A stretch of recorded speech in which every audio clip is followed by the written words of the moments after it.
One of the most common mistakes that I see first-time founders do is replace customer interviews with surveys and then parade that survey data around as if it proved anything about their startup. Then they actually start building and trying to get customers and realize that the data doesn't tell them anything. If you feel personally called out, I'm sorry, I'm not sorry.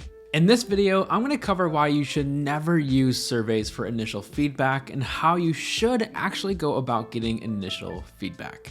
Let's jump in. Some of the reasons why founders want to start sending surveys immediately are pretty simple. One, they're fast and convenient. Two, they can tell themselves that they're being efficient and effective with time. And third is that they actually have data to work with and build their startup with, quote, analytics. Those are all the reasons why surveys can be great in general. For these reasons, it's why surveys exist and there is a time and place for them in startups. For example, after every session in my StartStation Accelerator cohorts, I send a 2-question survey. It's how you would rate this session and then explain why you rated the session the way you did. I've gathered a ton of great insights from these simple questions and have tweaked the program based on some of this feedback. However, I had already built a relationship with members in the cohort in the live sessions, and it's very targeted with only 2 related questions. So if you are gonna have surveys, my personal rule is that they have to be very targeted because no one likes doing surveys. That leads me to all the negatives of surveys for initial feedback on your startup idea. As I just mentioned, no one likes doing surveys. If someone is doing a survey, it's for a reward,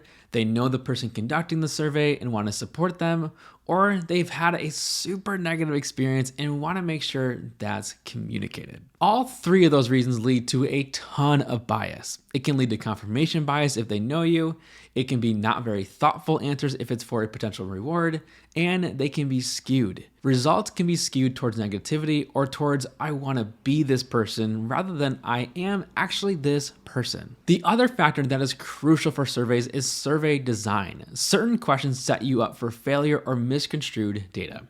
For example, if you are relying on questions that rank in any variety, rankings can mean different things to different people. Now, you might be thinking to yourself, Matt, you just said you have a ranking question in your own surveys. You're a hypocrite. I'd argue that you're wrong. First, I know those questions are limited and can mean different things to different people. And second, I'm not using those questions for highly crucial data to my startup. Are those data points incredibly helpful to building a successful program? Absolutely. What's more helpful though is what people are doing. Are they coming back every week? If they can't make a session, are they letting me know?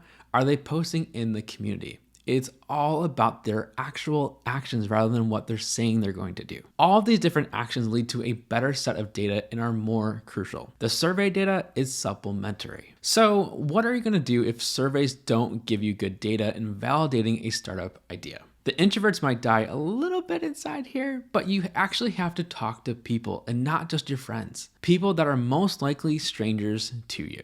It's way more important in the early days to have real conversations with your potential customers. You'll be able to ask more specific questions to their own personal situations, read their body language, or listen to how they're saying certain things, and most importantly, build a relationship with them. Surveys can get you a lot of data fast, but none of those people are probably super invested in your startup. If you sit down and have a meeting or a phone call with someone that you could impact with your startup and you're actually solving their problem, they're going to be way more invested than if you just had sent them a survey. It's significantly better to have 100 true fans than 1,000 so-so fans. If you have true believers in the work you're doing, the chances of your success are higher. You might have to pivot a lot to solve their true problem, but those true fans are going to consistently give you great feedback. They'll want to see you succeed, and if you're building a real relationship with them, selling becomes 100 times easier. If you don't see yourself as a salesperson, see yourself as a relationship builder. All of this takes a lot of time, but it's definitely worth it. It's an upfront investment so you don't waste your time now and in the future. As I mentioned in a previous video, startups take a lot of time. The other investment that you're making when you're not just sending surveys willy-nilly is that you can test how you might be able to get sustainable traction. What I mean by that is that you can run tests to see how your startup might function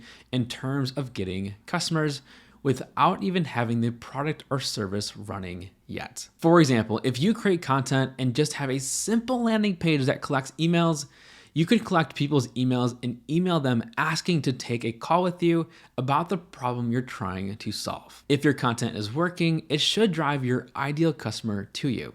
You'll know pretty quick if it's not. With this way of getting feedback, you're testing if a content strategy works, testing if the engagement part of your sales funnel works, and creating relationships with new potential customers. You're able to do all of that work without a single minute spent on creating a product or service. If you found this video helpful, I would love it if you could give it a like. And if you're looking for more content like this, you can check out other videos on this channel like this one here.